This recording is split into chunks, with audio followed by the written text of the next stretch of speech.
Do you know what it's like to experience a bait and switch and then realize that it might be because of your race? Well, that's what T. Sahami told us about a couple of weeks ago. And then, have you experienced systemic racism at your place of work? That's what Vernita Adele White talked to us about. Those two episodes are from the last 2 weeks. If you haven't listened to them, I encourage you to listen to them soon. But for now, let's get into this episode with Reginald Colas. Welcome to Diversity Dish, where we're dishing on everything diversity, equity, inclusion, and justice related. My name is Sedruola Maruska, and we're bridging the gap between what needs to be said and what needs to be heard. Those individual experiences that are often ignored or simply dismissed. Sometimes I'm dining alone, sometimes I'm dining with friends, and sometimes I'm dining a la carte. No matter how I'm dining, it promises to be delicious. Let's dig in.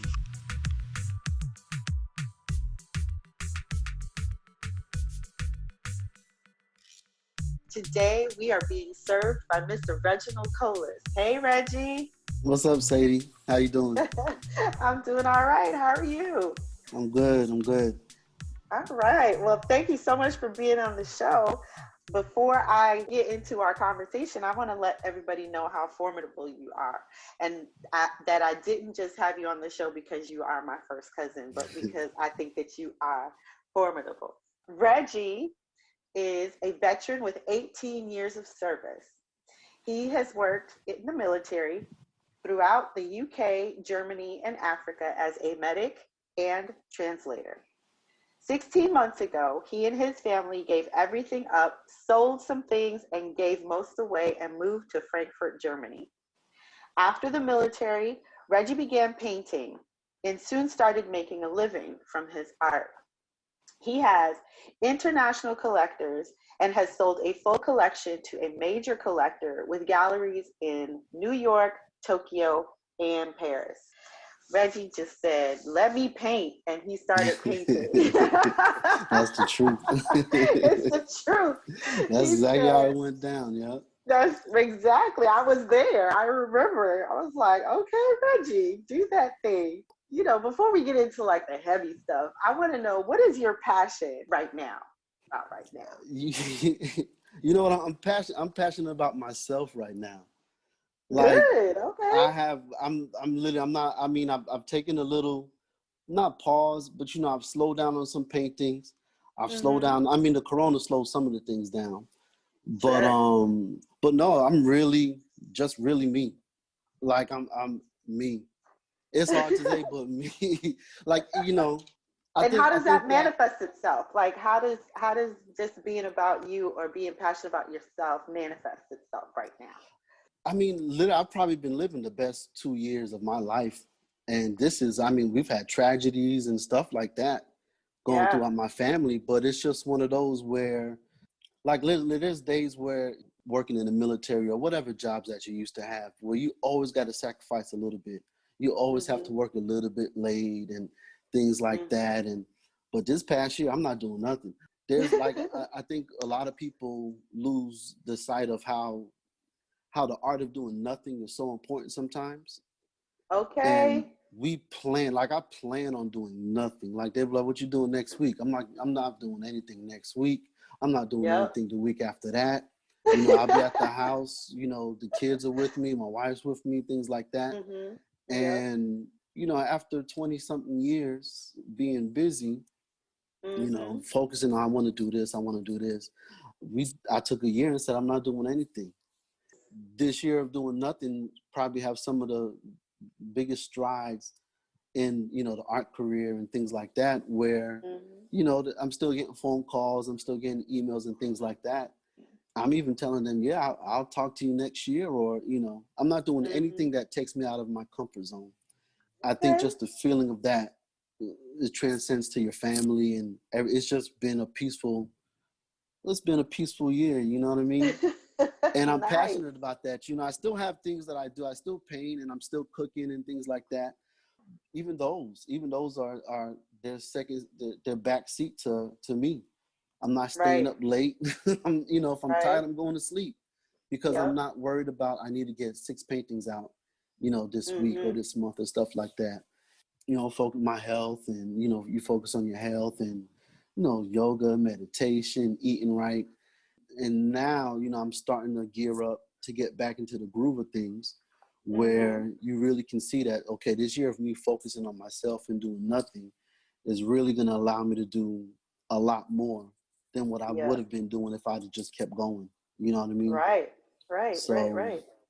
yeah, so that's Ooh. my passion. My passion now is making sure that I'm comfortable to get back into the game. But I think a lot of people aren't passionate about I themselves. I think you're right. I think you that know? we tend to look outside of ourselves for a lot of things and forget that we need to have that passion for ourselves and who we are and what we do with ourselves in that space. Man, that space, Yeah, you said nothing. That yeah, that that yeah, space is so valuable, but we live in a culture that says go go go go go go go. You got to be busy. If you're not busy, then you're not anybody. If you're yeah, not busy, you must not be anybody. Nobody's bothering with you. It's not true. yeah, It's not true. yeah. So that's awesome. So then, what is your superpower then? What do you consider your superpower? I mean, it'd have to be probably my resiliency. Yeah. And I want to say, I mean, that's because, I mean, I've started from scratch a couple of times, or I've Mhm. hit rock bottom a couple of times, but you would never be able to guess by me saying, oh, okay, I'm done with it, I'm stopping, I'm quitting, or Mhm. you know what I mean? Like, I'll take a Mhm. vacation with $3 in the bank just because I know I'm gonna bounce back when I get back. You know what I mean? Yeah. Right. Um, Right. and I think that's a lot of people really, like, I've hit rock bottom, but I've hit it. I never stayed there. Right. Yeah. And I think a lot Yeah. of people, they'll get to rock bottom and they dwell in it and they live in it and things like that. I might Mhm. get there to change my shoes, and kick right, kick, just get right back out of it. And I Right. think, I think a lot of people, I think that saved me in a lot of situations. The ability Mhm. to bounce back, where Mhm. on Friday I can lose it all, but I'm still planning for Tuesday, Mhm. and then somehow on Monday I get what I needed. You know what I mean? Mhm. Right. Where I just don't hesitate. You just don't. You might pause, but I don't stop. Right. Right. You Look know. at you. Yeah, I'm Okay. trying. I know that to be true, though. I know that to Yeah, be true. yeah, All right. So, well, okay. So now we know a little bit about you. I want us to now transition into, we're going to be talking about diversity, equity, and inclusion, of course. yeah. And I would like for you to share something that's happened to you, like in the military, that people wouldn't normally believe happened to you or can happen, but that it did happen. Kind of give us the story of what happened to you. And I'm talking about something that has to do with diversity, equity, and inclusion within the military or within the branch that you work in. What's something that happens? Because what often happens is something happens to us and we go to a manager or to superior and we say this thing happened and they go, no, you misinterpreted it, or no, I don't Hmm. think that could really happen. So something like that where people need to hear. Yeah. I mean, I joined in '98, so I was in a good bit ago. I mean, even from early on, where growing up in New York, I spent some time in Florida, so the type of racist encounters that you get in New York and the South are a little Hmm. bit different. Yeah. Yeah. Hmm. And then going into the military is almost, you really get pushed into a Southern type of lifestyle where the good old boy system is still prevalent. It's still Mm. strong over there, where, Hmm. like, okay, you go to a new base, I almost consider it like a green book of the military. Like, you Hmm. call ahead, you call it once you find out who your supervisors are and who your chain of command is. Sometimes you heard names. You be like, you heard names, you hear stories and things like that. I mean, and I'm saying firsthand, I've seen blonde hair and blue eyes cry their way out of drug charges. Mm. And I've Hmm. seen and I've seen black people. I mean, I know right now in the military they're coming across and they're saying, they're doing studies of where they're seeing that people of color were charged more. You know, their punishments were, they had a lot worse punishments going on in the Right. military than what non-colors did. That whole, you know, your whole career, when you're saying that, you know, you might make a complaint or you might say something to somebody and they're really going to hit you with that. I don't think that's Right. happening. Yeah. Right. I got written up. I got paperwork. I got like an official write-up from this older white officer for giving him a threatening look. Mm-mm. And they said, you know, so I'm in there and I'm puzzled, and they're reading it. They're reading me the charges and stuff like that, and they're literally saying that I looked at him in a menacing way, and he felt threatened, and Oh I my got God. paperwork for that. And What? you know, and paperwork's not a small thing.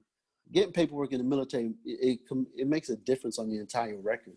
Like I got Right. written up for that, and it's little things like that where you see, you know, you see everybody has black friends and white friends in the military and things like that, and Right. the punishment scale is just completely different.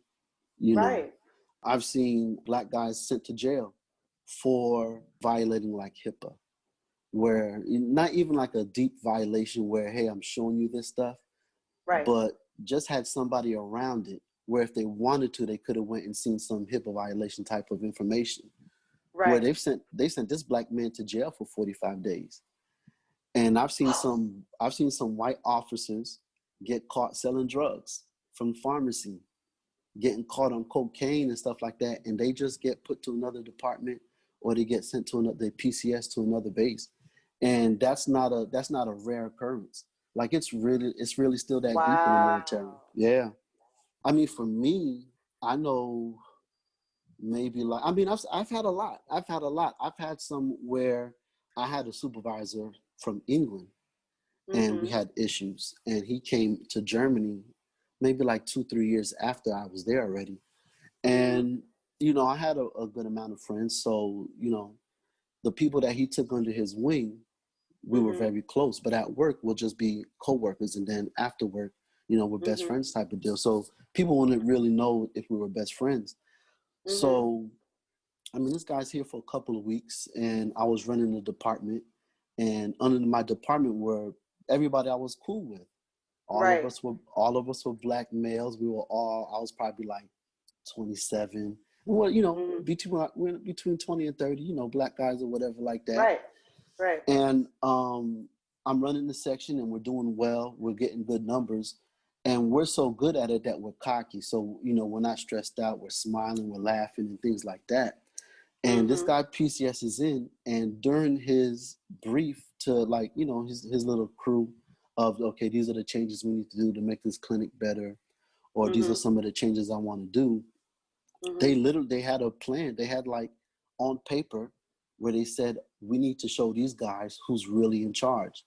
And Oh my. they were talking about my section. And I mean, I can tell you, I mean, we had a discharge, we had some write-ups, we had some Article 15s, and this is from stuff that's like off the wall. Like, wait, you got written up for coming in 5 minutes late, and they're talking about AWOL charges and stuff like that. What?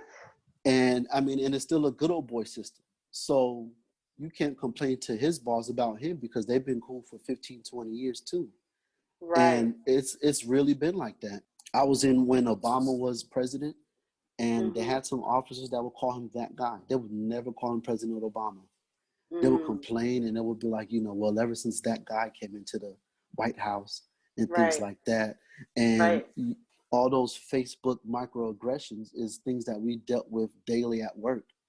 The laws, the rules over there, you know, if we would have smacked somebody at work in the military, you'll end up in jail. So the things you could slide on the outside and Right. say, you Right.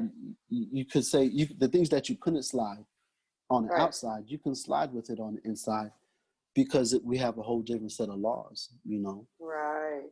it's yeah, Wow. you know, I have Dang.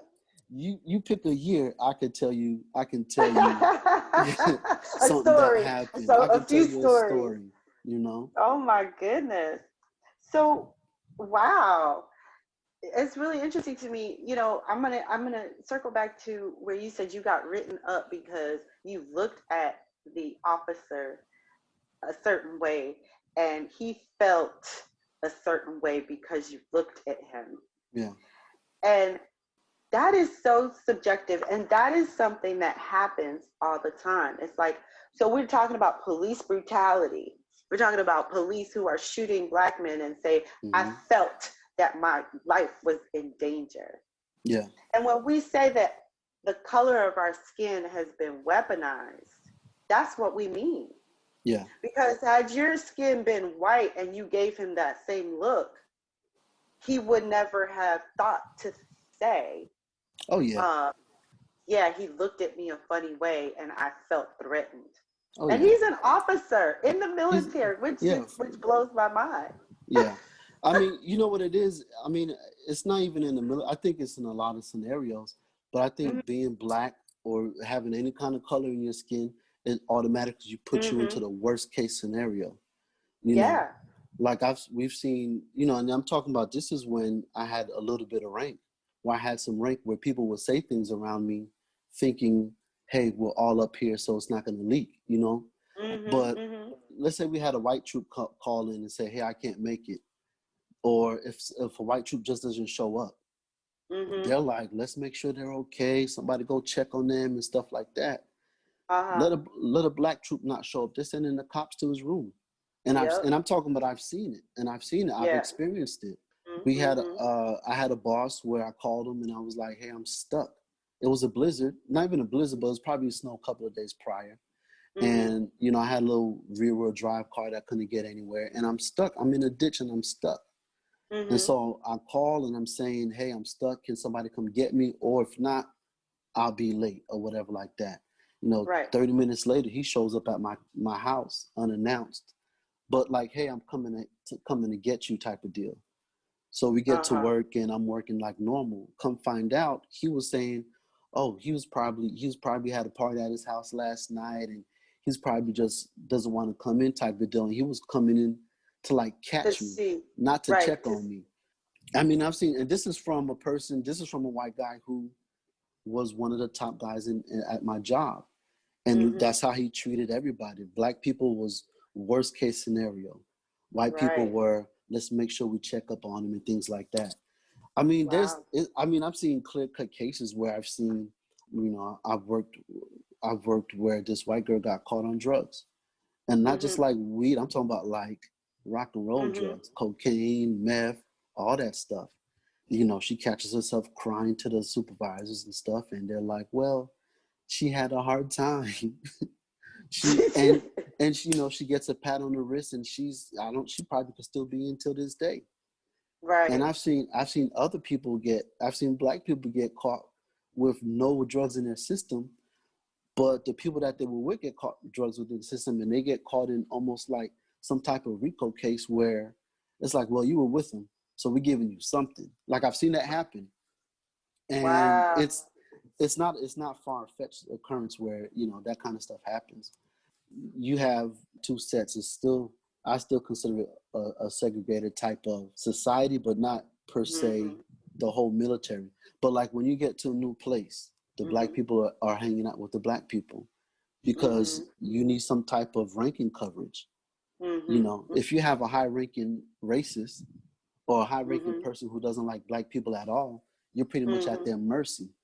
So what happens is you automatically gravitate to the Black people that can get your back. You know, I've had to go to fight for people who don't work with me just because I was known as, okay, he'll come to bat for you and he'll take a hit. But a lot of stories in the military is pretty much, you know, shut up and color. Sit down and don't say nothing. Don't ruffle any feathers or we'll get you too.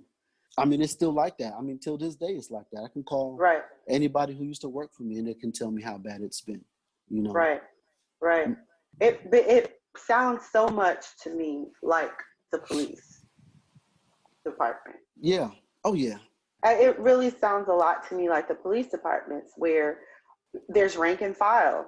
You may be a Black police officer, but you need to just know your place is what it is. Know your place and make sure that you know, because if you do anything or say anything or what have you, think you're going to come up in here and think that you can do something, we're coming for you too, right? That's crazy. The military was segregated before also. Yeah. So how I believe it, with any system that was segregated, you're always Mm-hmm. going to have some kind of influence from the people before That. you. Yep. You know what I mean? So you're always going to Yes. have, we call it old school, we call it old school counseling, where you have Mm-hmm. some people who will write you up on paper, and you have some Mm-hmm. people that will just curse you out, and they'll keep Mm-hmm. the day going. The people that cussed you out, they came from the 70s, where Mm-hmm. you had a supervisor who probably used to curse you out and not write you up. And that's what you Mm-hmm. do with your other troops. But then, Mm-hmm. back in the day, you had supervisors who probably called us jigaboos and niggas still in Mm. uniform. And they, Right. you gravitate who you like. So if you're coming from Mm-hmm. a racist background back home, Yeah, you you're join gonna the grab it. military, you guys are Yep. going to notice each other, and Mm-hmm. you keep that tradition going. Now it might be Yeah. behind closed doors and stuff like that, but it's going on, and we Mm-hmm. understand it. The black people Mm-hmm. understand it. The Spanish people Yep. understand it. What you see going on in America is what you see going on in the military, except Yeah. sometimes it might be on a 10 square mile base, and you get Right. all of that stuff condensed into one little area. Yeah. So, and you're thinking about the things that you've seen and the things that you've gone through. In your opinion, what are some opportunities you feel that are missed when it comes to the military in terms of being more equitable, being more inclusive? And the military is a diverse place. I mean, you get people in Yeah. there from everywhere. So what's the opportunity that's being missed? Because it sounds to me like there is some opportunities that are being missed, or I not mean, looked at.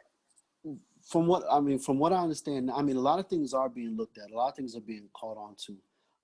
I know right now we have the first female chief master sergeant of the Air Force, and she. Mm-hmm. I mean, when I say right now, I mean maybe last month she got appointed, and she's the Right. first.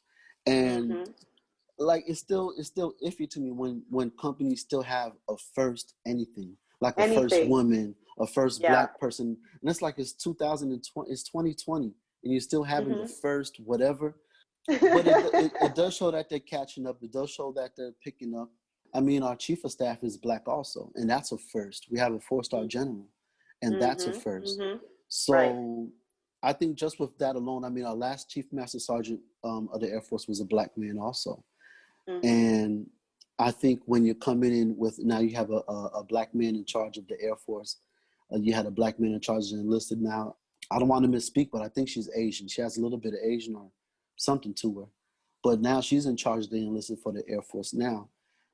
Just how you go back to when I was talking about, curating the show, Mm-hmm. you have a whole set of different eyes that are looking at the entire Air Force.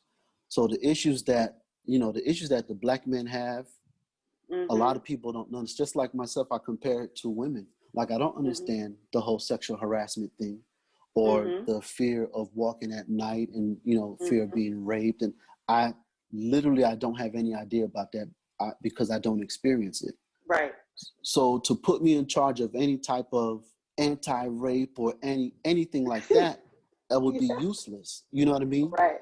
Right. So what's been happening for all this time in the military is we've been having old white men in charge Yep. of the military. So he's not seeing our issues. So when Mm-hmm. I would say, okay, well, Yep. if I said, well, this is an issue, they'd be like, come on, man, that doesn't happen. That doesn't You happen. know what I mean? Exactly. So Mm-hmm. now with I think it starts off with the leadership and the conversations that the military's having now. Mm-hmm. And it started with a black guy. I mean, Mm-hmm. we've had it, but we didn't have it like we have it now, where Right. it was almost like the things that they were saying about racism and things like that a couple of years back was just being said just to pacify you. Like, Right. so racist here. And they'd be like, oh, okay, well, we're going to change this. Okay, thank you, good night. You know what I Right. mean? Like, let me just shut you up. But now we have some black guys who, they feel it. And he was like, no, Mm-hmm. this is everywhere, Mm-hmm. where they look at you different, they treat you different until you put on that uniform and they see your stripes. Right. Then your stripes could push a little bit of that Mm-hmm. racism to the side. Mm-hmm. But even then, I mean, I've had racist people work for me, Mm-hmm. and you can see, if I had to discipline them, or if I had to tell them you're staying late, the look Right. on their face is like, how dare you, How you dare you? know? Who are you? Yeah. Right. Right, and right. it's still there. And I'm talking about I retired 4 years ago, Mhm. and I had people that worked with me 4 years ago who didn't like black people, and Mhm. you still have to treat them the same. I mean, it's not like I wanted to treat them any different, Right. but you still almost have to walk on eggshells because they have their people. They understand who Yep. they can complain to and say Sergeant Mhm. Colas is racist against white folks. And Mhm. Which you know is not things, it even a thing. happens. Yeah, and it happens. You know, Right, right, I've been right. called racist. I've been called racist a couple of times. It's mostly when, you know, you got some people who are like, you know, there's no way I'm listening to a black man. There's no way Yeah, you're gonna tell me what to do. yeah, yeah, yeah, So I mean, it's still there. I mean, it's still there like everywhere. It's yeah. just that, you know, we all wear the same uniform, so a lot of people think Right. that we're really together. Together. And a lot of times, for the sake of the mission, a lot of things are slide. But some things Mhm. you still got to be wary about it. You still got to be, Mhm. you know, when I look at the details that used to happen, if we needed 10 people to go sweep up in the rain, Mhm. you got 9 black people and a Spanish girl. Right. But if you need 10 people to go sign, you know, get autographs signed by the Boston Red Sox and do all that kind of stuff, you Yep. got 9 white people and a black man. And Right. it's not things that, you know, a lot of people are like, oh, that's not true, but we notice it. You see what missions Yes. you're getting picked up for. You see what extra Yes. details you're getting picked up for. Holiday weekend, who has to work over the weekend. It's kind of like, oh wait, I worked over Christmas, why am I working over Thanksgiving? And then, you Mhm. know, and it happens, and Yep. it goes off of the leadership, you know what I mean? And if you don't have a open-minded leader, Mhm. then it trickles all the way down. And I've had some Yeah. great leaders, I've had some horrible ones, I've had some ridiculously racist ones, and Mhm. you just have to deal with it. I mean, I think that's the reason why a lot of military friends are so close, is because we really get an experience that's it's not anywhere else. We have Right. a unique experience of the military where, you know, on the inside, It's and like people you. used to always You. ask how you vote. I was like, man, I'm Yeah. black. Black on the inside, you know, Republicans take care of the military, but on the outside, they don't like you, Mhm. politically wise type of deal. And Mhm. so Mhm. you're put in a situation where who do you vote for? And that's the kind Right. of mindset. You know, I still voted Democrat. I ain't voting. You know what I'm saying? But Right. Right. that's the kind of mindset where you're you're you're you're in a deeper level of the system of that whole Yes. systematic racist system. You're in Yes. a different level of that whole systematic racism, Yes. where it Yeah. almost is like being a black cop, where you see the difference going on. Yeah. Well, You you can know? see it happening, and but you can't say anything. So I think that, you said that you guys are close because you've gone through this experience. It's almost as if you go through your own battle, your own Yeah. war. And so Oh you yeah. come out closer because you've had to have each other's backs, Oh even yeah. if you didn't even go to war. But in the Yeah. military, in that space, which is very self-contained, you were essentially watching each other's back, making sure Yeah. that's a war. That's a war. Yeah. I mean, that's really Yeah. something. And it's good to have this conversation with you because I feel that, like you said, people see everybody's in uniform. They think everybody is together and everybody's treated the same because it's the military. But we know also that the military is made up of people who have been civilians, who have grown up. Yeah. Yeah. And so, of course, it's going to be in there. How it manifests, that's what's more Yeah. shocking. And that it's like, are you kidding? It's like, but yeah, I that's. mean, it's just been recently, within the last 2 months, Mm-hmm. that Confederate flags are banned from bases. Like it just passed Right. 2 months ago. So you could have had a boss who had a Confederate flag on the back of his truck, and there's nothing that you could have said. Right. They could have Confederate stuff in their office, and there's Yes. nothing that you could have said. And now some people, I mean, that's not everywhere. You know, you do have some great experiences and stuff like that. Sure. Sure. Yeah. I mean, same thing in the civilian world. Everything's not racist. Everything, Right. you don't have Exactly. bad experiences everywhere, but you do Right. get some experiences on the inside. And the bad thing is that your career path really doesn't have a Really. lot of leeway to let you get one issue. It really can fire you for the next 5, 6 years. Right. So a lot of that stuff can be very damaging. You walk on eggshells. A lot of, like, some people, you understand, you walk on eggshells around them. Some systems you understand it. I'm telling you, you ask me a year, I could tell you a story. It's just like that. Wow. So I guess, so let's fast forward a little bit, and we're sitting here maybe a year or 2 years from now, and we're celebrating in terms of something that's happened in the military. What has happened in your opinion? Like, if we're celebrating, we're saying, yes, so good. What do you think has happened? You know what? For what's going on right now, I actually see them doing a lot of change. Mm-hmm. And this is from people that I'm speaking to that are still active. Mm-hmm. Like, I barely check. I haven't been to base since I retired, but 5 times, Mm-hmm. so I'm really separated. Mm-hmm. But seeing some of the things that they have been doing and seeing some of the new leadership roles that they're getting into the military, I really Mm-hmm. just think we need to just start seeing more leaders of Mm-hmm. color, more Of color. women and things like Mm-hmm. that. I mean, military-wise, it's not too much. I mean, we've had this last chief who just retired. He came in when he took his job when I retired, Mm-hmm. and that would have been a celebration because they said this guy was amazing. Where everything that was up in the air, anything that was race-wise or sexual-wise or any kind of taboo issues like that, he actually put them out front. Mm-hmm. And I think this is now when they're starting to really put things in motion. And this is from the outside looking in. I probably have friends Mm-hmm. who, they're still active and they can, correct me if they need to or stuff like that. Right. Because literally the things that they understand on the inside is far more than I would understand looking on the outside. But just me seeing that they have a woman chief and Mm-hmm. a black chief of staff and things like that, it really shows me that somebody's listening. But I don't know what I would celebrate about the military. I think they're Mm-hmm. doing the right things, and yeah, maybe if they were They would to just to keep going on that just keep path. going on it, because I know there's a lot of issues going on where, with the whole sexual harassment and sexual Right. assault thing. And that's something, I would love for something great to happen with that, but I just don't know at what level What? they're on because that's just not one of my things that I lose sleep about. Right. But the military, the Air Force is saying the right things. That's what I can say. Right. Now, I Right. hope that they're doing the right things and I hope that they're implementing the right things. But Right. I know the verbiage is being put out there and the Mm-hmm. issues are being put out there. And people, Mm-hmm. if they're not listening now, it's because they don't want to listen. Like, Mm-hmm. Mm-hmm. if you don't understand what Black Lives Matter is now, you don't want to understand. And I Right. think that's Yep. what's being put out in the military right now, where they're saying, look, these are our issues.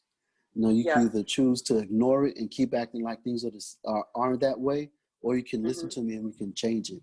And I think Yeah. that'll be something to celebrate.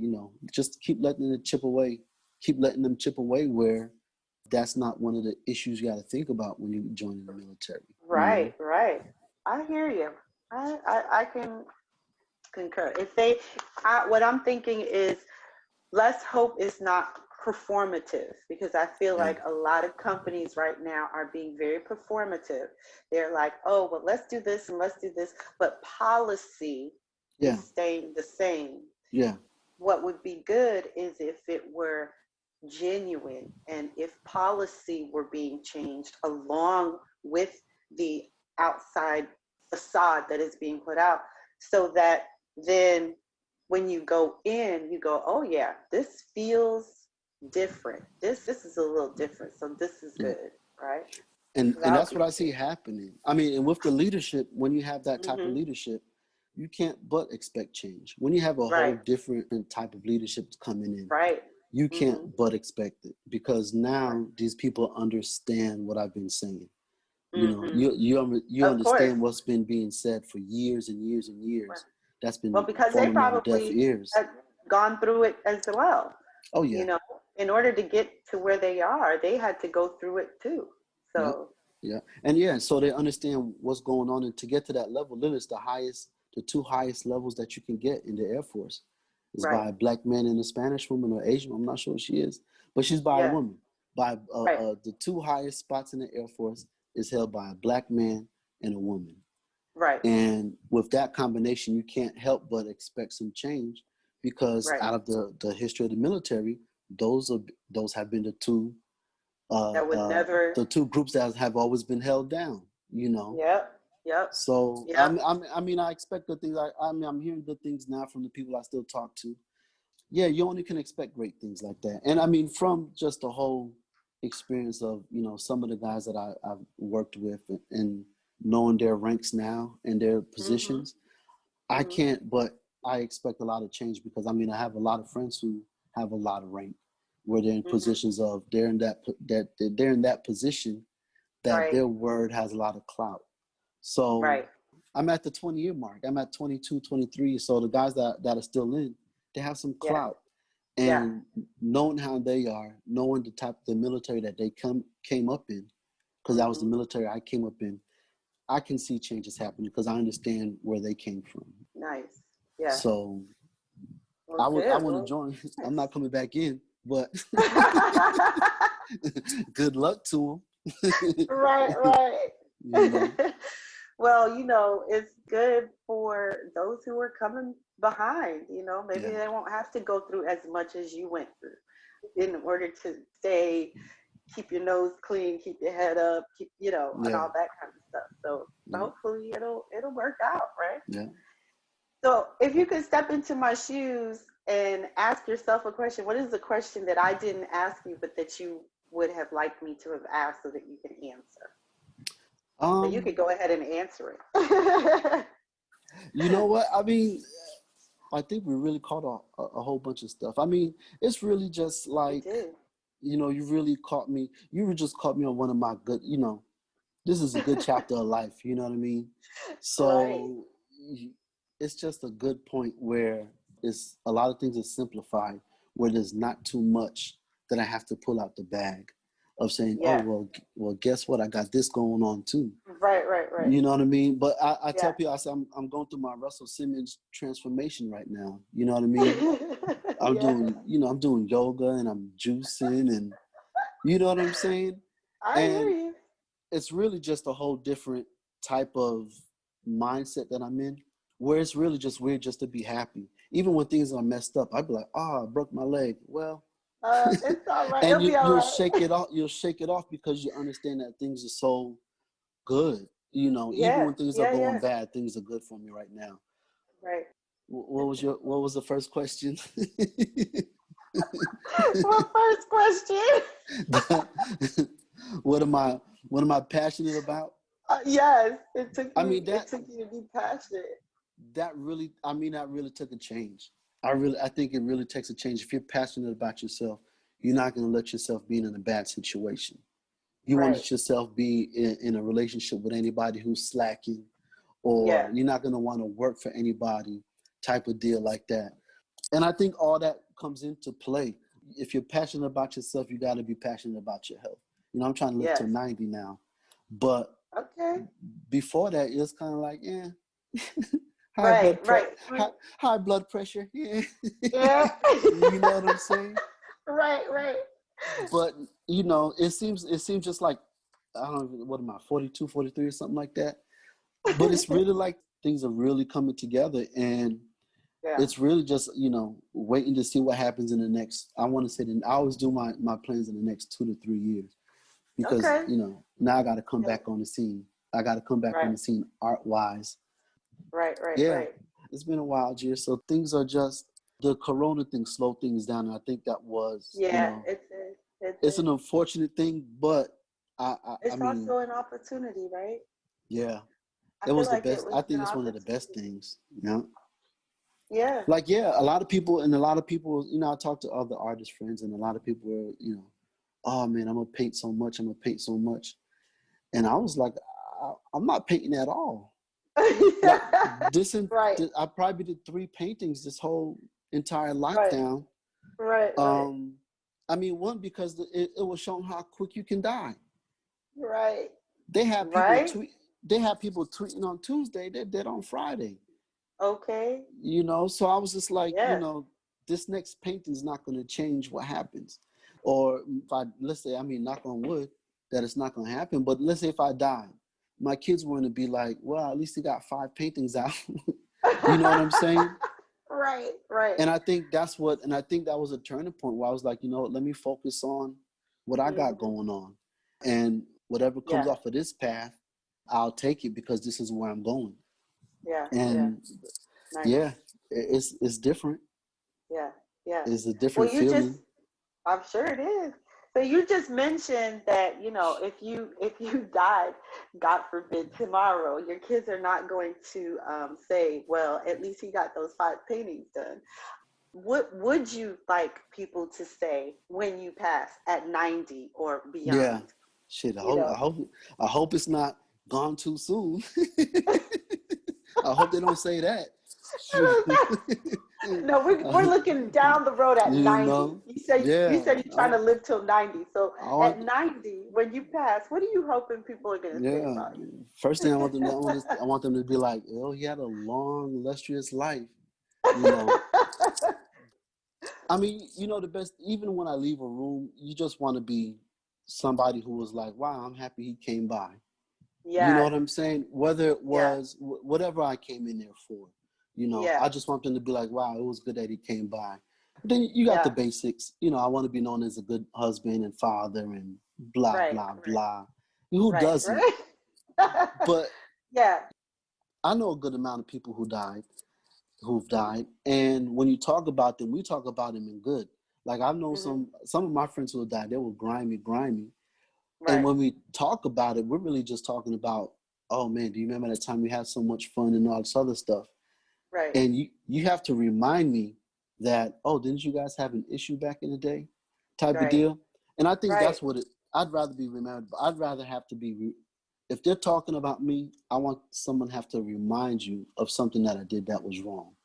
Right. But That's not going to be the first thing that comes to mind. yeah, and I Right. mean, I try that even now. You know, I Hmm. want to be known as a person who made you smile a little bit, laugh a little bit, Yeah. enjoy time.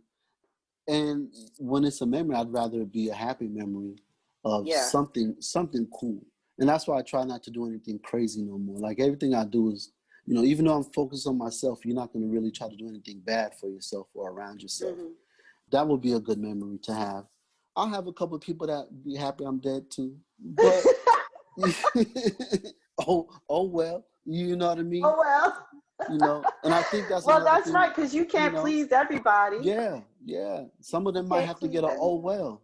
Some of them might Oh, be well. happy, but you know, they won't say it around my family because they'll get jumped. Okay. You know, but always being true to what I think is what I think is right. It's right. Okay. Even if it Yeah. wasn't right, I still want them to be like, well, he stuck to his guns. You know what I Right. mean? I think a man of principle is big because you Hmm. don't see that. You don't see that a lot nowadays. That dollar Hmm. bill can sway people and, Yeah. Moving you this know, way and that way. And yeah, and okay. entanglements Ducking and all duck that it. stuff. You know, you know what I mean? But Yeah. you know, if I'm just known as all around, no matter how you talk about me, if I know people from cooking world, I want them to be like, he was always cool. He was always this Hmm. and that, things like that. And I think, you know, I'm pretty situated with my family on Hmm. how I'll be remembered and things like that. Now it's just really, you know, I just don't want them to say I died young. I don't want them to That's be like, I right. just talked to him Tuesday. I'd be like, wait, no, you know, don't put me on a t-shirt. Right? Ugh, Shoot, for real, for real. Oh my you goodness. know. Well, as a person who uh, loves food and who is really good at preparing it, what my question that I love to ask all my guests is, the final question is, what is your favorite dish and why? Yeah. Well, as you know, I'm a chef, so I got a lot of Yeah, favorite dishes. But you know, right now I'm on a lot of farm to fresh. Was it yeah. farm to table? I'm Farm on a to lot of table. farm to table type of fruits and vegetables. I have a little garden out in the back, and Yeah. we get local vegetables and fruits delivered to our Hmm. door like every week. So Nice. now the fresher the better. But I mean, a good staple to me is a good salad. Yeah. I think a good salad is underestimated I because think so too. you can get so many flavors in there with no grease or oil, And Yeah. if you could make a salad taste good, like what's the next meal? I'll do like the I was gonna say the basics. I'm gonna drop all these ingredients, but That's all good. like Go ahead and drop the ingredients and see. tomatoes, Yeah. tomatoes, red onions, mozzarella. You Mhm. take some fresh basil, and like Mhm. now I'm growing different. I got lemon basil, regular Yeah, yeah, basil, yeah. Yeah. and if you just put all that stuff in with some salt, pepper, some minced garlic, olive oil, maybe a little Yeah. bit of sesame oil, and you Mhm. just mix that up with some big leaf lettuce, iceberg, Yeah. just but cut big. Yeah. You really taste a lot of different stuff.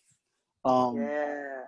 and I mean that's been my thing. That's been my thing lately, Mhm. just to taste that freshness. Throw a couple peaches, a couple slices of peaches in it.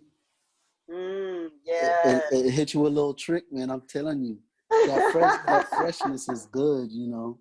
Um, I love but me a yeah, good that's salad. I'm into everything Yes. fresh now. Everything fresh, like Nice. the lasagna, and you Yeah. got those staple meals. But I think a good salad can separate somebody.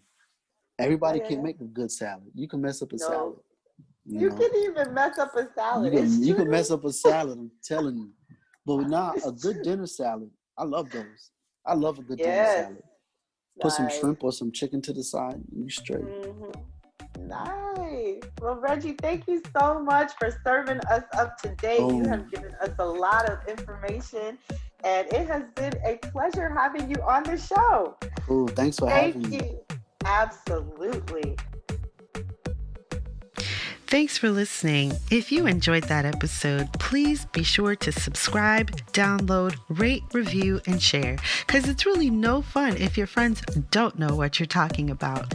Next time, we'll be talking to Zay Day and what it's like to be a transgender woman in this world, especially a transgender Black woman. We'll see you then.